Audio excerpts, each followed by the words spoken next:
একজন ব্যক্তি তার 30টি স্বর্ণমুদ্রা হারিয়ে গিয়েছে, কিন্তু সে মানুষটি লোভী ছিল। এই স্বর্ণমুদ্রাগুলো একটা মেয়ে পেয়েছিল, যে পাবলিসিটি করে পরে ওই মানুষটিকে দিয়ে দিয়েছিল। কিন্তু দিয়ে দেওয়ার পরে সে মানুষটি অস্বীকার করতেছে যে আমার তো 40টি স্বর্ণমুদ্রা হারিয়ে গিয়েছে, 30টি না। এই বিচার রাজার কাছে পর্যন্ত গেল। রাজা জিজ্ঞেস করলেন, তোমার কি 40টি স্বর্ণমুদ্রা হারিয়ে গেছে? লোভী ব্যক্তিটি বললো, হ্যাঁ, আমার 40টি স্বর্ণমুদ্রা হারিয়ে গেছে। এবং মেয়েটি বললো, আমি 30টি পেয়েছি। রাজা তৎক্ষণাৎ বিচার করে সিদ্ধান্ত নিলেন 30টি স্বর্ণমুদ্রা ওই মেয়েটিকে দিয়ে দেওয়া হবে। তখন লোভাতুর ব্যক্তিটি বললো যে আমাকে কেন নয়, এগুলো তো আমারই স্বর্ণমুদ্রা। বরং লোভী ব্যক্তিটি আরো বলছিল যে মেয়েটি 10টি স্বর্ণমুদ্রা অপহরণ করে নিয়ে গিয়েছিল। তখন রাজা বলল, এই মেয়েটি পেয়েছে মাত্র 30টি স্বর্ণমুদ্রা, যতক্ষণ না মালিক খুঁজে পাচ্ছি ততক্ষণ পর্যন্ত মেয়েটির থাকবে এই স্বর্ণমুদ্রাগুলো। আর তোমার 40টি স্বর্ণমুদ্রা, এগুলো যতক্ষণ না কেউ পাচ্ছে ততক্ষণ পর্যন্ত তুমি এগুলোর মালিকানা গ্রহণ করতে পারবে না।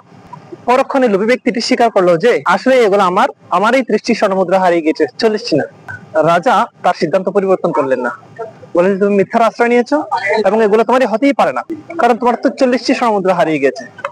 এই মহিলাটি পেয়েছে মাত্র 30টি, সুতরাং এগুলো তোমার না। যদি 40টি পাওয়া যায় তখনই তোমাকে খোঁজ করব।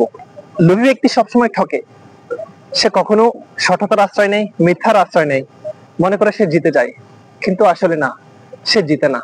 সত্যই সবসময় সমাদৃত, সত্যই আগত, সত্যই স্পষ্ট। আজ এ পর্যন্তই। আল্লাহ হাফেজ।